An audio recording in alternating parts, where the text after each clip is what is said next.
What's up, G Show Land, and welcome to another episode of the G Show Podcast. I am G1, and this is the Geek Out, episode 8. So, here we are, Sunday, May 21st. We had a big opening, a big movie opening this weekend, and set in a very beloved franchise for most of us geeks in G Show Land, and that was Alien Covenant. Ridley Scott going back to roots with his Alien franchise.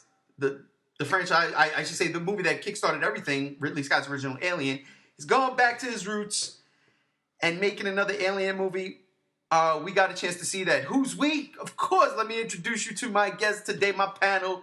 8 weeks strong, we got C. Monty. Chris, what's up, brother? What up, what up, what up? Also joining me, my right hand, who has a pouty face on, G95. What's up, my brother? Good morning, G Show Land. There you go. All right, let's talk about this real quick. I just want to give y'all guys a heads up. We're not spoiling nothing here, but we will be doing a full spoiler review in a little bit. We'll have that up on the page. So if y'all guys want to check out our full spoiler review and see how we really felt about certain things, just go check that out a little bit later. As for right now, just initial thoughts on the movie. I want to start with you, Matt, because you are the resident diehard Alien fan. So talk to me, man. What you felt? I wanted so badly to like this movie. I tried. I really, really tried. And this was like the movie that I was excited for this month. But I was just really let down. I thought it had a really strong beginning. And it had some good build-up, and then it just started going in directions like, what, why, stop, no, and it was just getting worse and worse, and that whole third act was just abysmal. It was just terrible. But maybe I'm a little bit more salty than I necessarily should be. There were parts of the movie I really did enjoy. Some of the story aspects were really cool, but I didn't like it. I didn't hate it either, but it was more closer to the dislike side than the like side. So that's kind of where I sit. And I mean, again, as you said, we can elaborate a little bit more in full spoiler territory once we do our full review. Yeah. That's where I sit right now. So listen, I'm on the same page as you. I told my friend not to go see it. I said, you know what? Stay away from it. It's not worth the money. In my personal opinion. Would you say the same thing to one of your friends who was looking for, who wasn't really a big Alien fan, enjoyed the franchise, but wasn't deep in the lore or anything like that? Would you? Yeah, I tell him to skip it. Totally. Okay. Simani, you saw the movie. Before that, in a previous podcast a couple weeks ago, you were saying how you didn't like Prometheus and how you really weren't looking forward to this movie as much. But you saw this movie. What were your feelings? I'll be honest, I'm a little bit surprised at myself for the fact that I did kind of enjoy it. Because like you said, I wasn't a big fan of Prometheus. And when I was reading some of the early reviews and some Prometheus than it was Alien, it just throws a little bit more of the xenomorph in it and everything like that for fan service. I was kind of like, I'm not liking what I'm hearing, and I'm probably not going to enjoy it if it's like this kind of heady, philosophical, like exploring the creation stuff. But I don't know. Maybe it was just the mood that I was in when I went to go see it.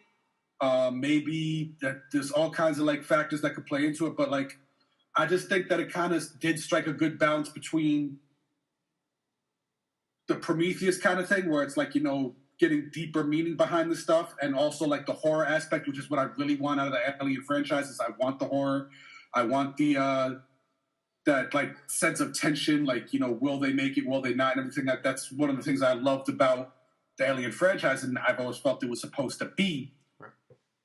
Because the thing is, I am one of those people who enjoys like deeper philosophical sci-fi that explores larger themes and everything like that, but I'm also like one of those people who enjoys just watching aliens kick the shit out of each other and watching people trying to survive these alien invasions and people getting attacked and everything like that. So I thought this movie blended together well. But again, it could have been the mood that I was in when I was seeing it. I could, go on and revisit and be like, this is terrible and I don't like it. Ultimately, though, I'd probably be on the same page as you guys, where I would tell people, like, if you're going to watch it, wait for it to come on TBS or something. Yeah, that's exactly what I told my friend. Don't even Redbox it. I told him, wait for it to come on one of your cable channels. I didn't really like the movie myself. There were certain things that I was okay, and I applauded, but it wasn't like a grand standing ovation. It was just like, okay, that was cool. Had it not been an Alien movie, like, I think it would have been really good. I agree. I said to myself, if it was Prometheus 2, if it was called Prometheus 2, I might have liked it a lot more because then we would have gotten Alien. Not even that. I meant, like, if it had nothing to do with the Xenomorphs, like it was just totally out of the franchise in general. If it was a totally original sci-fi story, it would have been cool. See, and I was sitting there saying if it was Prometheus 2, I would have liked it a little bit more because we would have gotten the Xenomorph. That's just me personally. See, that's what I didn't like, is because maybe this is a little bit spoilery, but I feel like it didn't actually answer anything from Prometheus. No, it didn't at all. What happens to the characters, but it doesn't answer any of the big questions as to why. And that's what really bugged me. And I think also the use of the aliens and the xenomorphs were horribly misused. Absolutely. And that's one of the things Chris just touched on when he said the suspense, the horror. It was there, but I didn't get anything out of it. I wasn't scared. You see the ending coming 5 miles away. I mean, you walk into that theater and saw the end coming, and I was just like, damn. And I didn't get to do it because I had the pleasure of watching Watchmen last night for 5 hours. Holy shit, that movie's long. But I wanted to watch Alien, right? But I said, let me watch Watchmen because I have not seen that, and the comic books are getting into that. I'm geeking out. That's the podcast. So I didn't get to watch Alien, but from what I do remember of Alien was being scared. I was scared. And I was not scared. Not one time in this movie. I was just sitting there waiting for stuff to happen. There's only one sequence in that whole movie, and we'll go into detail with the spoiler reviews, that I actually enjoyed, and that is right at the top when they first get on the planet. That was the only thing that I absolutely said, okay, this movie just turned around. But it did. Yeah, see, that's the thing, because, again, as much as I enjoyed this movie when I went to go see it and everything like that, it's one of those movies where, like, I can pick apart the flaws and recognize the flaws that it has and tear it apart and still kind of come out on the... Like the Avengers. The Avengers... Here we go again. I can still recognize all the things that were wrong with it. Right. So this is the same thing. Like, this is another one where, like, in Prometheus, you have, like, these people who are supposed to be expert trained scientists making just, like, really dumb decisions. Just really dumb character moments where it's like anyone with even half an inch of common sense would have been like, no, I'm not doing that. This is stupid. Exactly. But, like, that aside, it's just like, I think where it pulls away from the horror is the same problem that I had with the Rob Zombie Halloween remake. Is when you start trying to explain the origin and get into the... We're going to get into that. Save that. Yeah. Save that, because that's going to be the fucking point of that review. So yeah, okay. Final words on a non-spoilery thing. We got everything out the way? Yeah, I think so. Yeah. All right. Well, so there you go, G Show Land. 2 out of 3 here. Really didn't care for it. One said maybe it was the feeling he was having, the mood he was in. But yeah, look, if you're a fan, if you're a diehard fan of this movie, of this franchise, go see it. I mean, or you probably already have. If not, save yourself $10. Just wait for it to come out on 16. And so, yeah, you're right. That's crazy. But I really want. I mean, I would still encourage people, I think, personally, to go see it just because I want this movie to be successful. So hopefully down the road they can rectify things. I mean, Ridley Scott still has 3 more sequels planned, although I really doubt that's going to happen. But, I could always do for more Alien, even if it is shitty. Nah, I came out of that movie like I really want to see Neil Blomkamp's Alien 5. That's how I feel. But let's get out of that. I'd rather have the xenomorphs as an allegory for apartheid than what Ridley Scott is giving us. outside of that, something we've been trying to touch on now for like the past 5 weeks, or 3 maybe, and that's the follow-up to Split, M. Night Shyamalan's shocking return to great filmmaking. For me personally, I haven't been too much of a fan of his work since Signs. But he's back. Split kind of rocked it, and he set up the bigger picture. If you haven't seen it, spoilers, it's in the Unbreakable universe. And his next movie is called Glass. That's reference to who? Mr. Glass from the movie Unbreakable, played by Samuel L. Jackson. He's combining this universe, making a movie. I love this idea. And yeah, we're about 3 weeks late with this, but so what? I'm going to get on it now. I love this idea. I thought the ending of Split, I actually knew about it because someone here on the panel kind of blabbed it. Thanks, G95. I'm so sorry. I thought you saw it. Don't worry, it wasn't even you, man. It was you. And then my friend Louie also was like, did you see Bruce Willis? And I'm like, oh, I didn't see the movie yet. But yeah, so I'm excited. I'm super hyped about this. Chris, your thoughts? Yeah, I'm looking forward to it too. Like, I haven't always been the biggest fan of M. Night Shyamalan's work.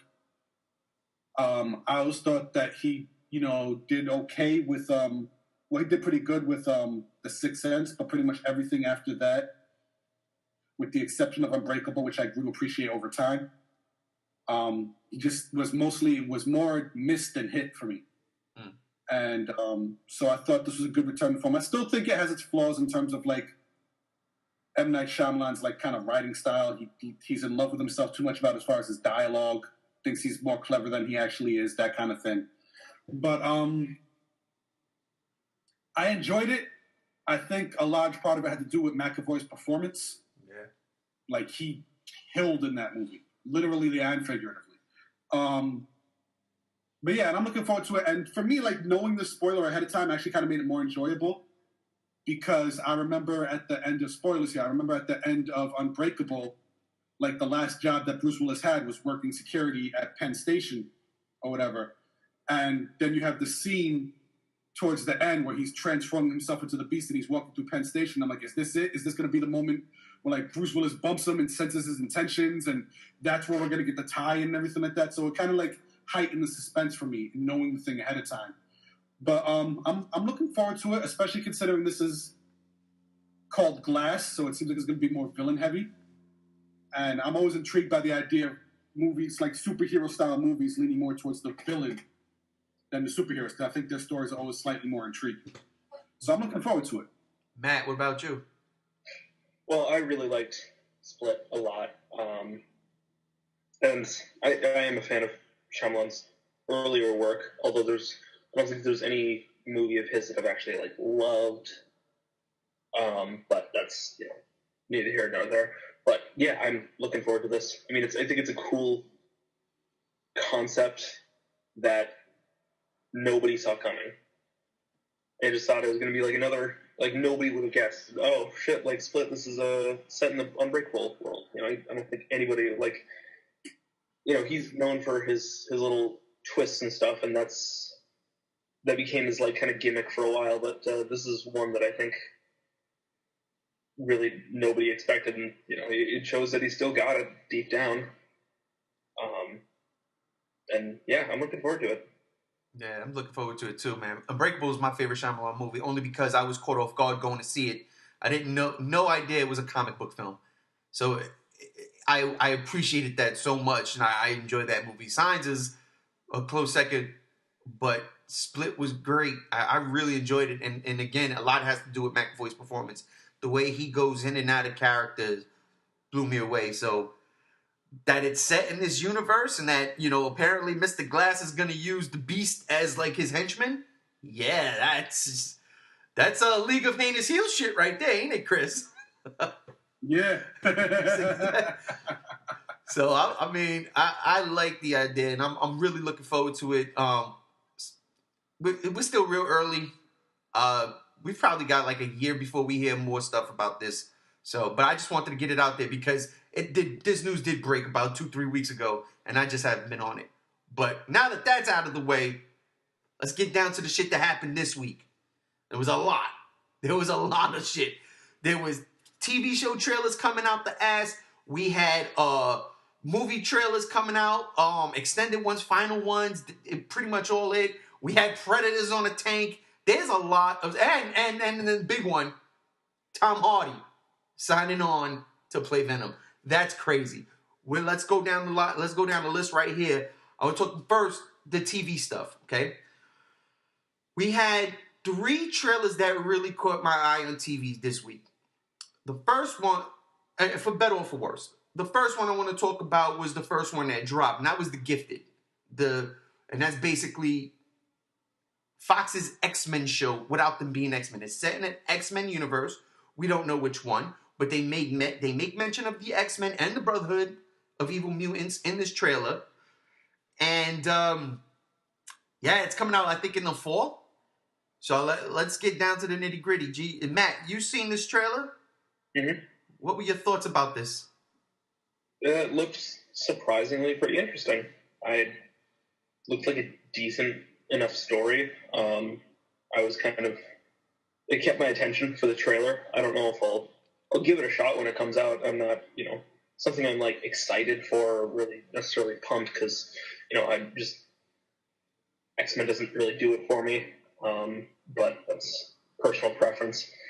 But that and the Cloak and Dagger trailer that came out a few weeks ago, I thought both of those looked really cool. Like, just kind of different. Not really didn't seem like they're kind of going down like cliche roads that they necessarily could. But yeah, I'll give it a shot. It looks pretty interesting to me. I kind of agree with you on that. The not going down a cliched road. It definitely looks something more mature along the lines of Legion. Chris, what did you think? Yeah, I mean, I dug it. I dug the trailer. It definitely looks interesting. I have to agree with Matt. Like, it definitely seems like it's kind of breaking from form a little bit in the way that Legion did. And I know a lot of people didn't really like Legion. I dug the hell out of Legion because of how outside of the norm of what you get from a comic book theme thing like it is.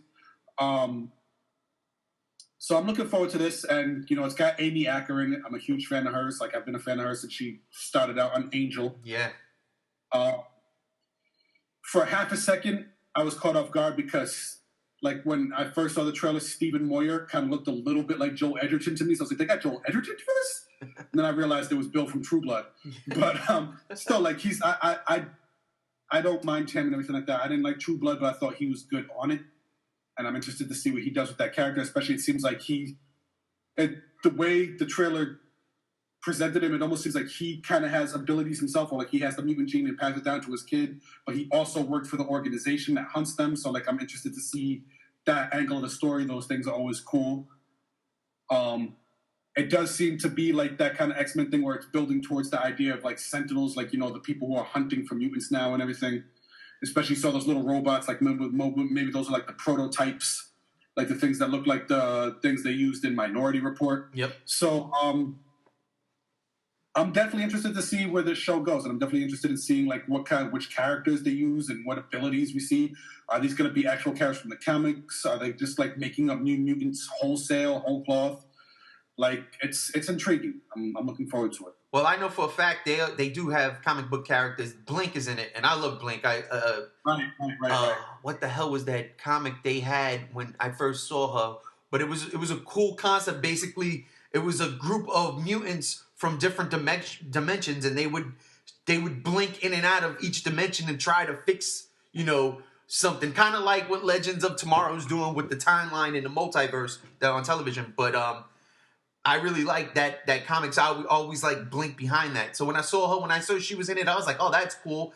There was an Indian kid there, kind of reminded me of Warpath. I don't know if that's who he is, because I don't want to stereotype he's Indian and the Indian Warpath. Warpath was one of my favorite X-Force members. I honestly didn't like the trailer though. I found it boring. And maybe that's just me because I'm going to use this term, dumbed down when it comes to watching superhero shows. I like to turn my brain off and kick it with the Flash, even though this season sucks.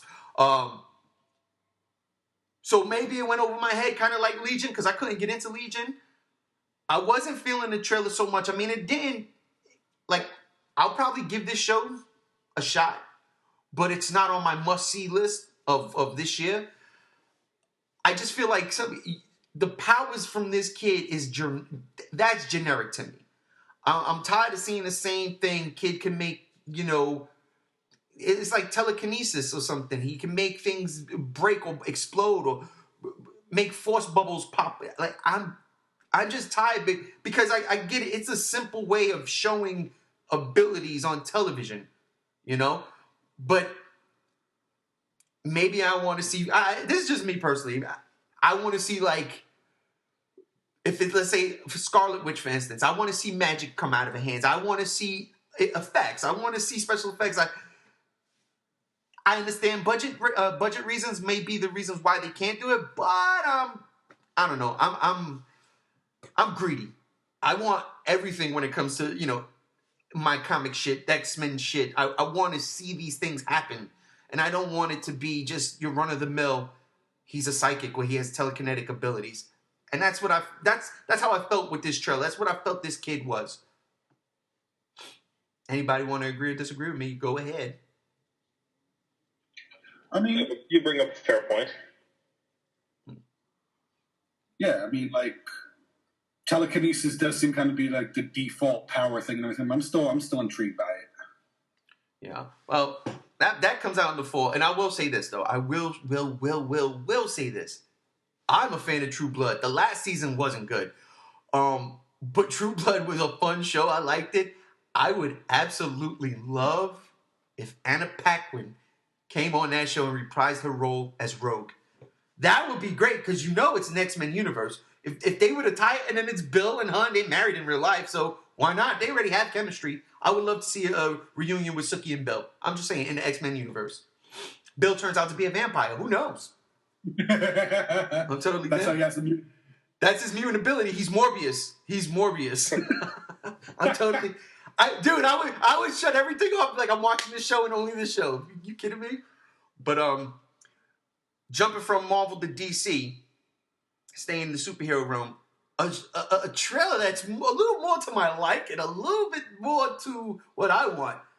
The Black Lightning trailer came out. CW is doing a Black Lightning show. It's outside of the Arrow and Flash verse, so we're not going to get any kind of crossovers with that anytime soon, but this trailer was more my style. I absolutely love Black Lightning. Jefferson Pierce is one of my favorite characters in DC. I just like him. I've always liked him since I was a kid. Harvey Birdman, attorney at law with Black Vulcan, had me dying. But he's wanting to call you White Fish. Things like that it makes me appreciate this character. Y'all saw the trailer?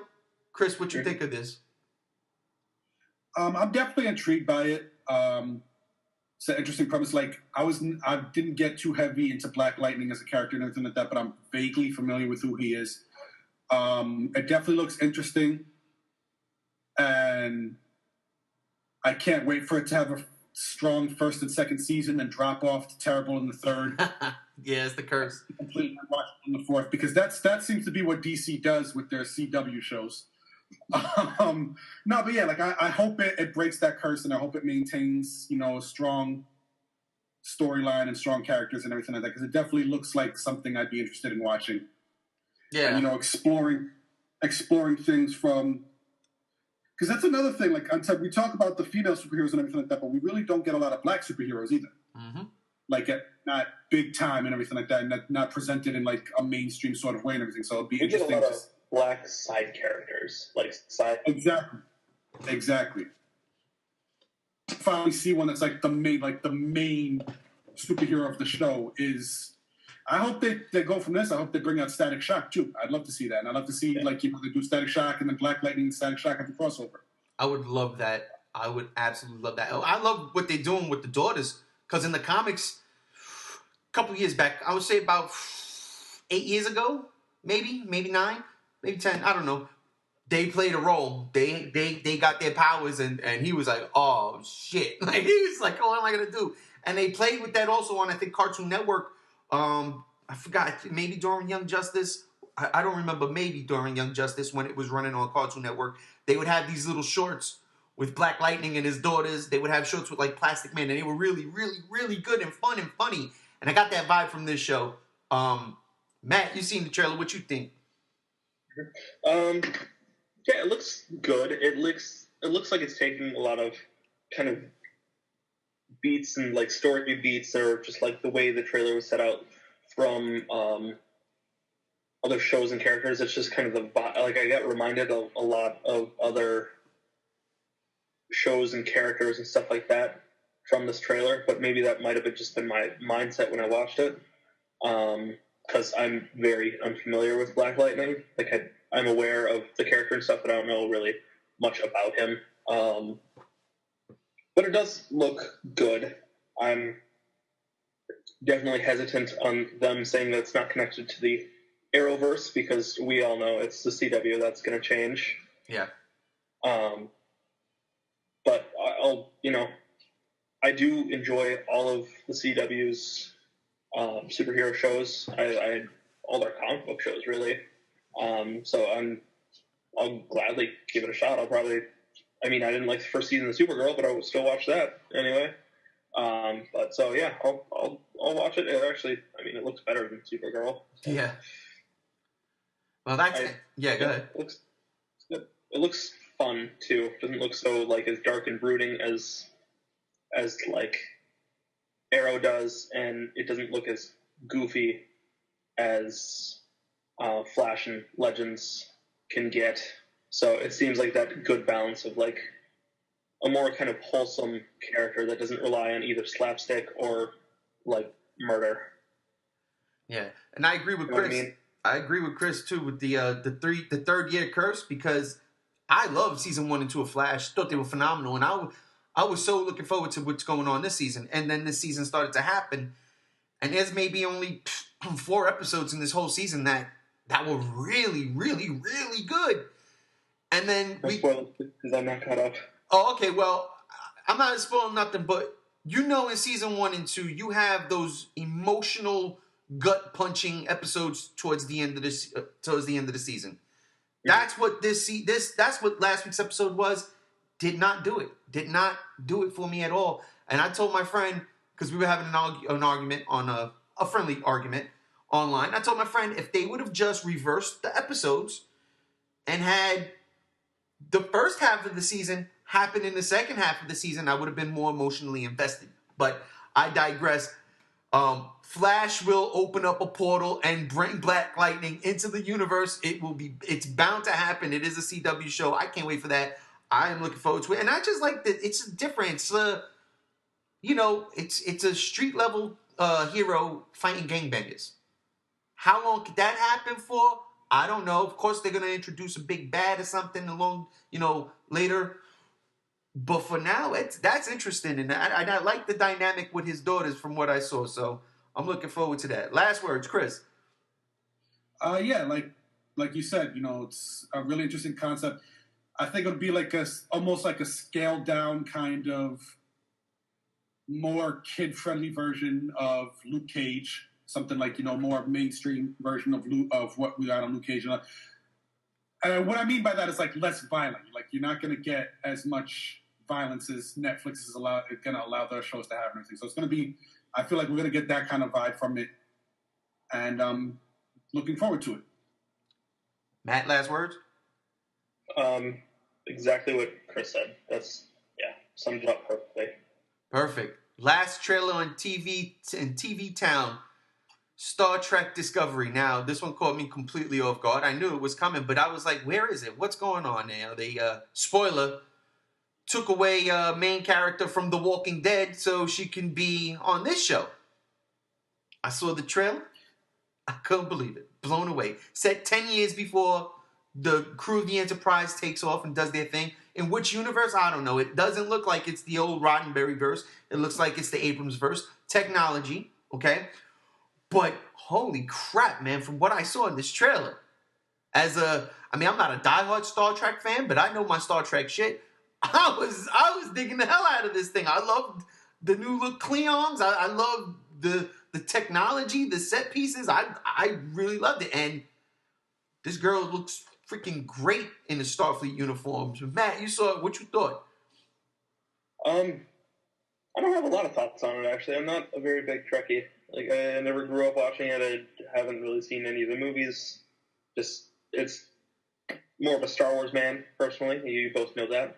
But as far as a trailer goes, because that's pretty much the only thing I can base it off of, it does look interesting and fun, and like it just looked a good sci-fi time. And from what I saw, the effects look pretty damn good for TV. Yeah, especially network TV. That's okay. Yeah. So let me ask you a question, because I don't. My friend told me the other day it was going to be on a CBS app thing. Is that true, guy? I was like, no, it's supposed to come on CBS, the channel. You guys hear anything about that? I don't know. I haven't really looked into it. It'll probably be both. It'll probably be like, I highly doubt they're going to invest into a Star Trek series and only have it appear on just like an app, a mobile app like that. They'll probably air their regular schedule. Absolutely. So, Chris, you've seen it. What were your thoughts? Pretty much the same. Like Matt, I wasn't a huge Trekkie coming up and everything like that. I never really got into the original series. And I enjoyed the first two movies in the Abrams verse. Wasn't a huge fan of the third. But I still enjoyed because that's another one of those things where, like, the same as you, like, sometimes I like to just dumb things down, and I know the original Roddenberry was very, like, thought-provoking and dealt with, like, issues of the day and stuff like that, and I, do kind of hope that this series does the same thing, but also includes more, like, of the kind of action-y sequences that I've come to appreciate from the Abrams version. So you get that good blend of, like, stuff that's thought-provoking and makes you think, but also, blow shit up with lasers, because that's really cool. Yeah. I'm fine with them have taken the actress from Walking Dead, because personally I feel that show's about 3 seasons past its welcome. So I hope just to start pulling everyone from the Walking Dead cast, and that show just, like, dies. That show itself has been The Walking Dead for 3 seasons. But yeah, I'm looking forward to the show. Sorry, I took this discussion and turned it into a dig on Walking Dead, but I'm looking forward to the show and interested in seeing what they do with it, and seeing if it's set, like you said, if it's set in the Roddenberry verse, if it's set in the Abrams verse, if it's its own thing, like completely independent of both. We'll see. I'm going to give it a fair shake and see what comes out of it. I hear that. Yeah, looking forward to it. Can't wait. CBS, hurry it up. All right, over the television and onto the big screen. Now I really want to get into this because I've been looking forward to The Mummy for a while. You guys know this. I think it might be the sleeper hit of the summer. Out of the blockbusters, I think this might be the one that's going to be like, oh, shit, they got legs. They had 2 trailers dropped this week. There was the one Jekyll and Hyde trailer where they actually show, damn it, drawing the blank right now. What's his name? Oh. Huh? Russell Crowe. Russell Crowe, thank you. Drew a fucking blank. Russell Crowe becoming Hyde or in his Hyde look. And I was like, that's cool. Like, I like that, I don't think that needed to be. We know he's playing Dr. Jekyll. We know with Jekyll comes Hyde. That wasn't a big reveal for me. So seeing that in the trailer, I was like, that's pretty cool. But they showed a lot more. And spoilers, I guess, if you guys are avoiding the trailers, we're gonna break this trailer down. They showed a lot more with his Monarch type company or corporation. You've seen vampire skulls. You've seen all of these cryptic creatures that they've collected as far as skulls and fossils. I thought that was too much. For me personally, I was like, save that. What do we do? Save that. All we need to know is that he's the director or he works for this corporation that deals in these supernatural events. Save that for the movie as one of those reveals when you walk into that museum and it's like, boom, their doors open and you get to see all these things and now you're looking for, oh, what's this? What's this? What's this? What's this? So I thought they should have kept that off the trailer and kept that out and waited for the movie. Chris, man, what did you think? Do you feel the same way I feel, or you okay with it? Not really, because I don't think it's really much of a spoiler. At this point, we've known since this movie was even first announced, this was going to be their big introduction to the shared Universal monster movie universe. So it's really not a spoiler for there to be like, they walk into this place and you have all these different monster things, whatever they've been studying. We knew this was going to have vampires in this universe. We knew there was probably going to be a Frankenstein reference in this universe, werewolves, etc. So I don't feel like seeing that in the trailer really spoils anything for me because I knew it was coming. I was intrigued by the way they did the Mr. Hyde reveal because, like, I've never been a fan of the idea of them making, like, any movie that shows the transformation where he, like, completely physically changes into a completely different thing. Right. When he does, because that was never really, if you've read the story, that was never really the thing. It's just like, like, he still physically looks like Dr. Jekyll. It's just like all sense of consciousness is lost, and he's just like, complete id, where he just does whatever he wants and kills people if he wants to kill people. If he wants a woman, he takes her and everything, like just pure evil, like man without any sense of consciousness and everything like that. So I'm like, the way he's tossing around Tom Cruise, I'm not even really a huge fan of that in terms of the Dr. Jekyll Mr. Hyde, because again, he wasn't really necessarily like supernaturally strong or anything like that. But I know they're going to play around with it in the movie because that just makes it more intriguing. It's dramatic license. But other than that, I'm looking forward to this. Like I said from the beginning, the movie itself hasn't really grabbed me yet. But just the fact that Tom Cruise is in it, I know it's going to be a fun action ride. So I'm definitely looking forward to it. Matt, Chris made some good points with the Dr. Jekyll thing. What are your thoughts? I actually wasn't really feeling the look thing. Like Chris, I do like some physical distinction between Dr. Jekyll and Mr. Hyde, but it shouldn't be, he has big red fiery demon eyes or whatever. And I think, the movie from the 40s was a pretty accurate, I feel like. He just got more,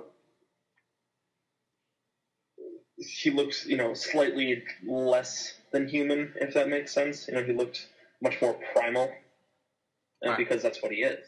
And that I really like that kind of distinction. But all the instances of Dr. Jekyll and Mr. Hyde we've gotten for the last 20 or 30 years would be normal guy to Hulk, or I'm looking at you, League of Extraordinary Gentlemen.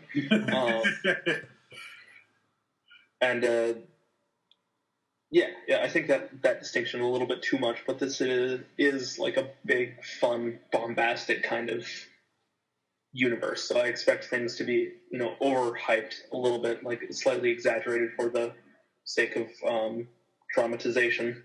But I agree that it showed maybe a little bit too much. As you guys know, I don't really like to watch the third trailers too much, just because the third trailer is where it does get a little spoilery. And so usually the second trailer is my cutoff, but I don't think it gave too much away from the movie. I just have the most basic sense of what it's going to be about and the kind of the beats it's gonna go through. But I'm still looking forward to it.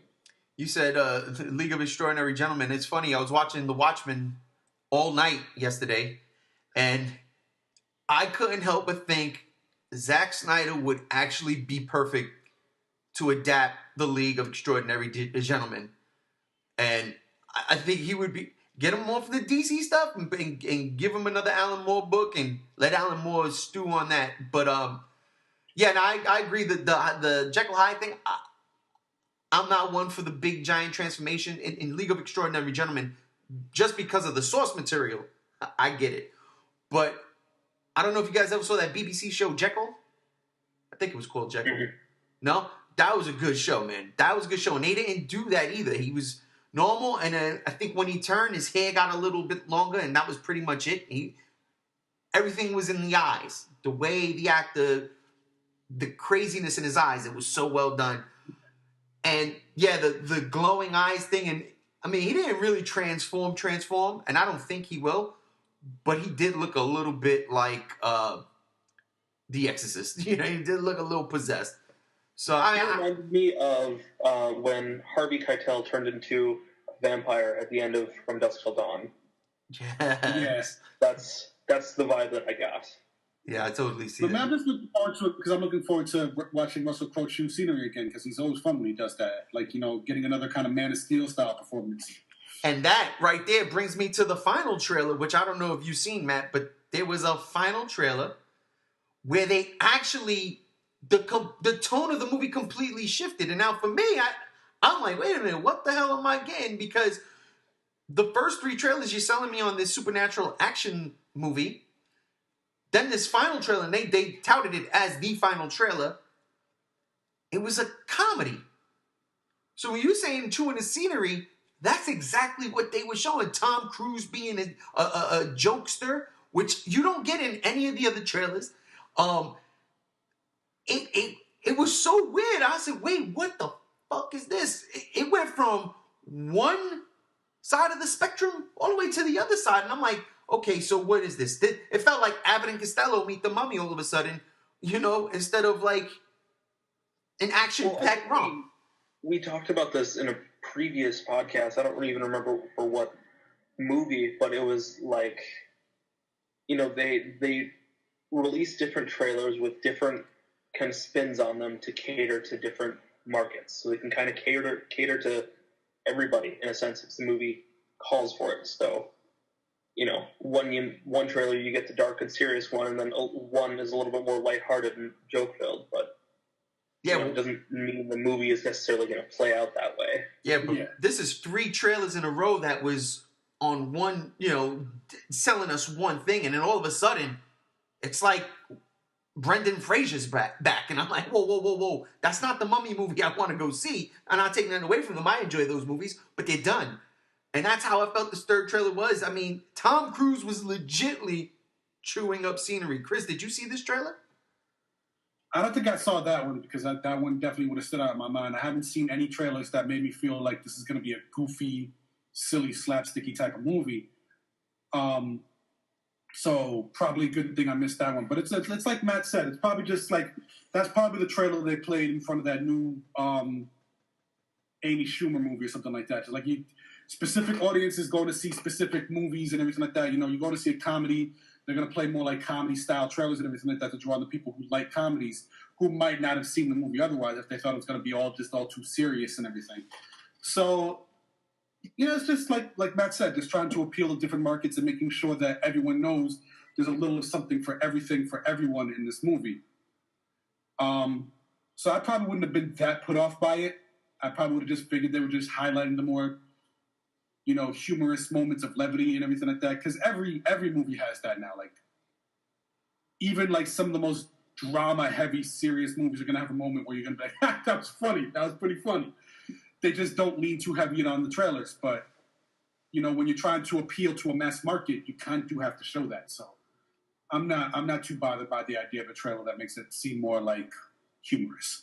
All right. I see what you're saying. I just thought for the final trailer, that was a weird choice. It was just out of the blue. I was like, what the hell? You say comedy, I say tragedy, something that wasn't in the notes. I'm going to throw this out there because, as you guys know, for the past couple of weeks now, I've been very excited about Transformers. And then I saw Transformers final trailer this week. I don't know if you guys seen it, but I'm going to say it. All of a sudden, I don't want to see this movie no more. I was so fucking hyped, right? And then in this trailer, Bumblebee blows up. Blows up, explodes. His arm goes this way. His head is on the floor over here. And then he comes back together like... Iron Giants. What? And then he Iron Giants. Yeah. I swear to God, I was like, wait a minute. Wolfman has nards. What the fuck is going on? I was so fucking mad. I was like, what is this? Why are you ruining my fucking hopes? Yeah, oh, dude. I couldn't believe what I was. I said, "Oh my god!" I really couldn't because I can't lie, man. I was excited for this movie, and the only reason why I clicked on the trailer is because they had that other alien that's talking Optimus Prime that I think it's a quintesson. Her face was the shot and on the caption, and I said, "Oh, let me see." And they showed that shit, and I lost all respect for the fucking movie. I was like, That shit to me is the dumb. Because I don't remember any time Transformers ever did that. And I'm a fucking Transformers fan. So I'm trying to think back. I'm like, what the hell? When did they ever do that? What? I've never seen that before. Bumblebee blew up, and then like Mark Wahlberg, that was a mistake. Like, come on. Oh man, it was terrible. And you know what? And that right there kind of like it starts getting the brain going. And I'm like, they did that because Optimus Prime is fighting Bumblebee, so Optimus Prime's probably gonna get a couple of solid hits that takes off a couple of limbs. But Bumblebee can put himself back together now through the power of magnetism. Get out of here with that bullshit. I'm sorry. Yeah. It pissed me off. Did any of y'all see? I don't think Chris seen it. Matt, did you see that trailer? No, I didn't see it either. Yeah, no, State. No, I saw the one you're talking about. Oh, I saw you the did? one, like, pulls himself back together and everything. What did you think, man? These movies never really had me. That third trailer where it was like, the cool music playing in the background and everything like the epic music, it almost got me, especially seeing it on the big screen. But then, like, what really lost it for me, I was watching it again the other day, because I think it played before when I was going to see Alien Covenant, it played again. And there's that one line where Optimus says, like, in order for my planet to live, yours has to die. And it finally clicked for me. That's Transformers 3. Yep. Transformers 3, except now Optimus is Sentinel. Yep. So you're basically doing us Transformers 3 again. I 100% agree. Why would I bother watching it? Like, now Optimus is Sentinel and Bumblebee is Optimus. Like, yeah, no, I totally agree. It pissed me off. Yeah, and I didn't even think of it like that. Now you say it, boop, yep, you're right. Oh, Michael Bay, you really, really, really, really have ruined my childhood, bro. No, you didn't. Well, actually. Now, my childhood is still intact. You're ruining my adulthood. Yeah. The 7-year-old in me is dying. Good shit. The 7-year-old in me is you're breaking his heart, Anakin. But getting out of that. Yeah, getting out of that shit. Real quick, jumping real quick on Star Wars. I heard some shit this week that I was like, holy crap, that changes everything. They said there's and I haven't seen it personally, I just heard it. But apparently in episode 3, in that part, Padme went to kill Anakin. She's supposed to, in like a rough draft of the script and some storyboards, she has a knife behind her back. She went to kill Anakin. But then they thought it might be too dark. I was like, what? That would have been fucking dope if she couldn't do it. That would have made the movie infinitely better than it was. Exactly. That's what I'm saying. I'm like, man, that's just a crazy, because, my man Ewan McGregor was like, he killed younglings. It's still one of my favorite lines in Star Wars. I love that. But yeah, man, we jumped off, but I just, because of that whole thing came up and that popped into my head, I geeked out about that. I was like, wow, that fucking would have been dope. What do you think, Matt? That would have been better or what? That would have been better. Oh man, just to see that shit, man. But anyway, the prequels are what they are. I love Revenge of the Sith, and that's the way it stays. Let's jump into this real quick. Predators on a tank. Set pics from the Predator, and they weren't like legitimate photos from the movie. They were just like candid, between takes shots. A photographer took a couple of pictures of 2 Predators with a couple of military dudes on a tank. Now, that giving away some of the plot of the movie, plot that we don't even know what it is yet? I believe so. Chris, you seen these pics? You thought? I don't necessarily agree. I don't necessarily agree with the many parts of the plot. Like, I just think it was just like, they posed for a picture. That's the vibe I got from it and everything like that. Like, the tank was out there and a couple of dudes who were in the Predator costumes. Hey, let's get up on here and take a picture with these guys. I don't think. I'm seeing a lot of like news sources and everything. Oh, do the Predators team up with the humans in this one? No, I don't think that's going to be the case. I think it was just they were between shots. They were setting up. They were probably setting up for like the next camera angle and everything like that, and the guys just jumped on the tank and took a picture. There is one picture in there. There's 2 Predators. One is a goofball, right? You got goofball Predator that's on the top of the tank. He's throwing up peace signs. I thought it was a fun picture. But the other Predator is actually sitting in the gunner's turret. And he's not looking at the camera. He's like ready for the shot. So that leads me to believe that they are teaming up. Because yeah, it could have been a candid photo, but I think he was getting. Still could have been like that. Still could have been like his pose for the behind the scenes picture. He could have just been like, let me make it look like I'm driving the tank. You know, Matt, you agree? I mean, it could turn out to be wrong. But the movie could come out and they could like there could be some predators that break from the faction and join with the humans and everything like that. Like maybe we're the most dangerous game and hunting predators is more sporty. But you know, it's probably just like I said. It's probably just like a behind the scenes kind of thing. Matt. Chris is right. You're wrong. End of story. Well, now it's very clearly just like a for fun thing, just them goofing off between takes. So you don't think no predators are going to team up with humans? I mean, that would kind of take away from the whole like gritty, violent, ultra dark story that Shane Black has been talking about for the last like 2 years. Yeah. You know, because predators teaming up with humans happened in Alien vs. Predator, and that wasn't a very dark or particularly good movie. But I don't know. Yeah, I'm not reading into it too much like you are. You know what I hated about Aliens vs. Predator 1? Incubation time. And we'll get to that when we do that review podcast. So you guys don't... Yeah. I'm not going to say it's completely out of the realm of possibility. Is it within the realm of possibility? Of course, anything is within the realm of possibility. I just don't think that's what's going to happen. All right. I don't know. I thought maybe Predators set up something. Because you see that Predator, you know, not necessarily that he fought alongside humans. He freed them. He said, okay, let me go handle my business, and then got his head smashed. All right, well, since I've been shot down, my tank's been destroyed. Fucking guys. Let me pull it back together like Bumblebee and get to our last topic of the night. And that is Tom Hardy cast as Eddie Brock for Sony's Venom picture. A picture that we kind of goofed at and scoffed at a couple weeks back when it was announced, the rated R version of Venom, when we were saying, but if Spider-Man's not in it, why would you do it? Where we tried to come up with ways it can work, and then they're talking about Black Cat and Silver Sable, and it's just like, nah, this is a mess. It's never gonna happen. And then bam, Friday fucking morning, Tom Hardy gets cast as Venom. Holy shit, did that change? My opinions completely changed automatically. I think a lot of people's perspective of this movie changed.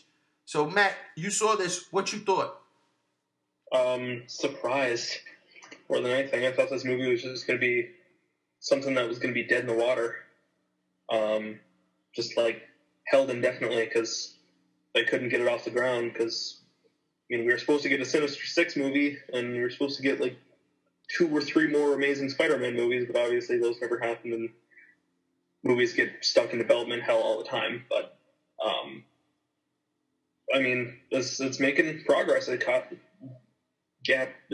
cast like a big A-list name. Like, Tom Hardy's fucking just wrecking shit lately in movies, and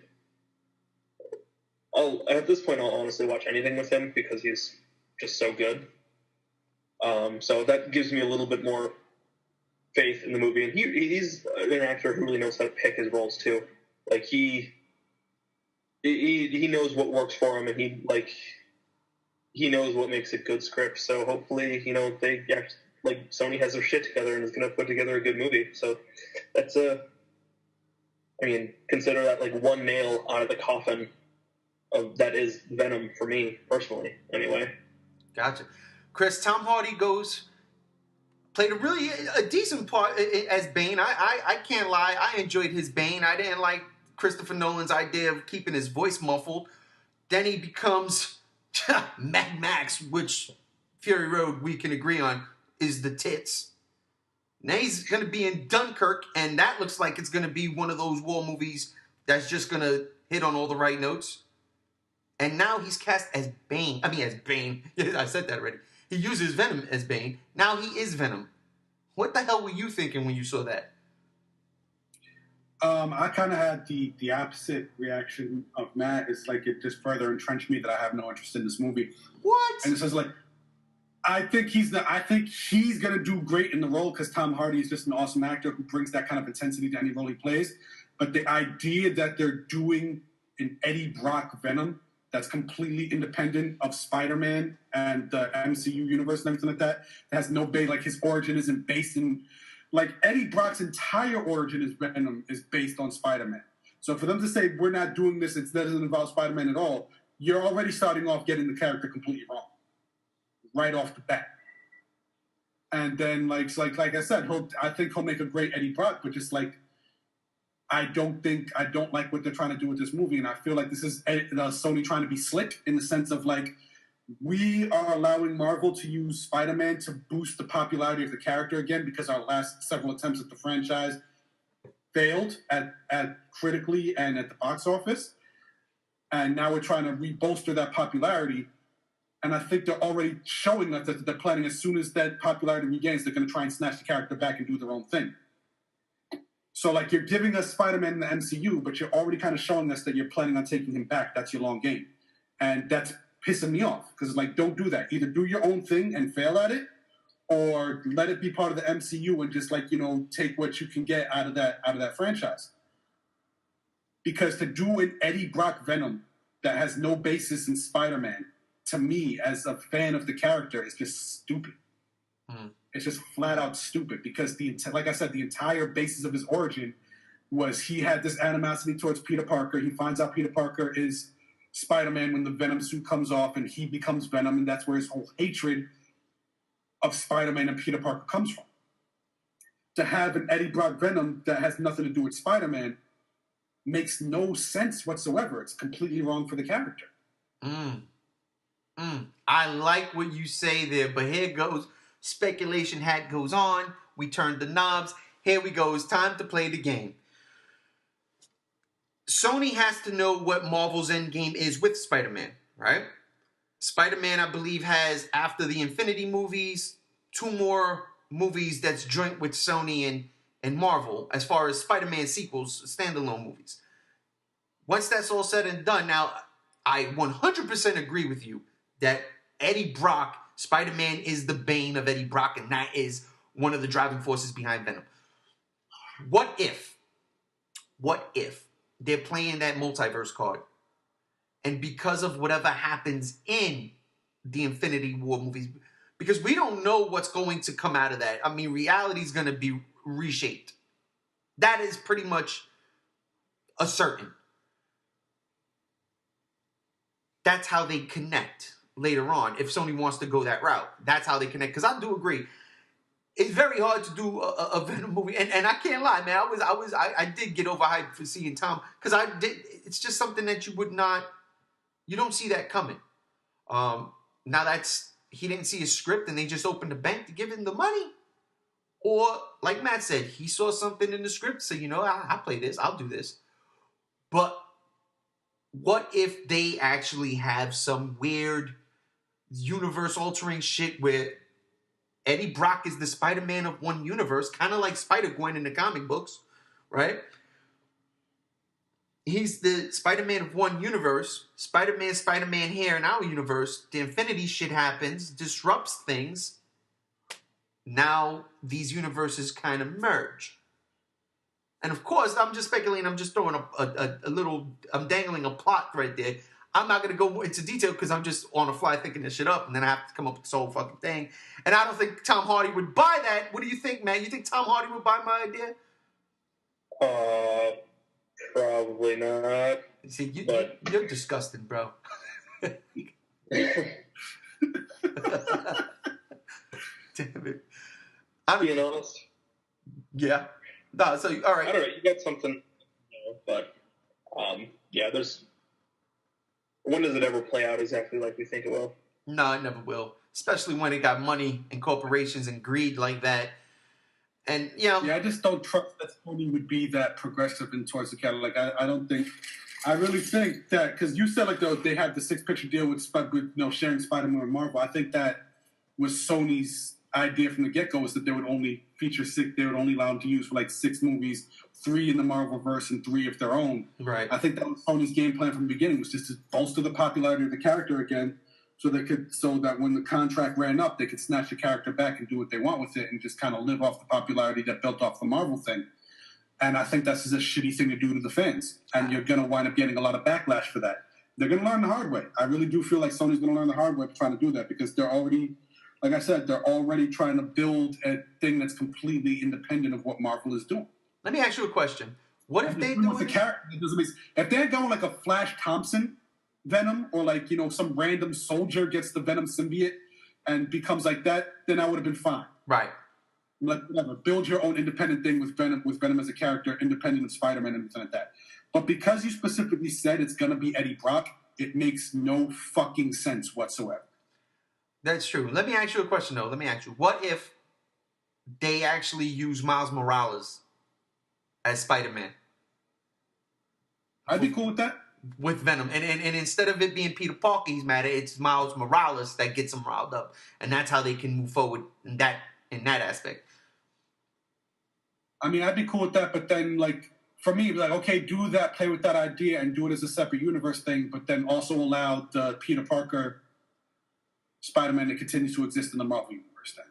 That's what Don't try to snap him back later and reintegrate him with Venom and everything like that. Like, don't try to have your cake and eat it too, because that's just going to piss me off as a fan. Ultimately, that's what I'm hoping for. I would love to see them leave Tom Holland in Marvel, because they're still making their money off of that.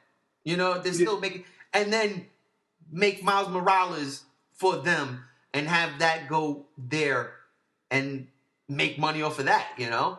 Because, I mean, honestly, you're right. It's hard to do a Eddie Brock Venom without Spider-Man. A Flash Thompson? Yeah, that could work. That could work. A Scorpion? That could work. I like those ideas. I like that more. But, yeah, so... Matt, final thoughts before we wrap this up? I haven't written it off yet. Okay. All right. Chris, final thoughts? I mean, like I said, I'm not completely writing it off either. Like, you know, the trailer could come out in a year and I could be blown away by it. And I could be intrigued with the plot details. I never know. I'm not, you know. But as it stands right now, just like what I'm hearing about it, it doesn't make sense to me. Mm. Yeah, well, I agree. I do not agree with them talking about the Predators not being on the tank. They are going to be on the tank. They're going to be rocking and rolling with Thomas Jane. I don't care what you guys say. They're going to rock and roll with Thomas Jane and Key from Key and Peele. I saw Get Out Friday. That shit was fucking crazy.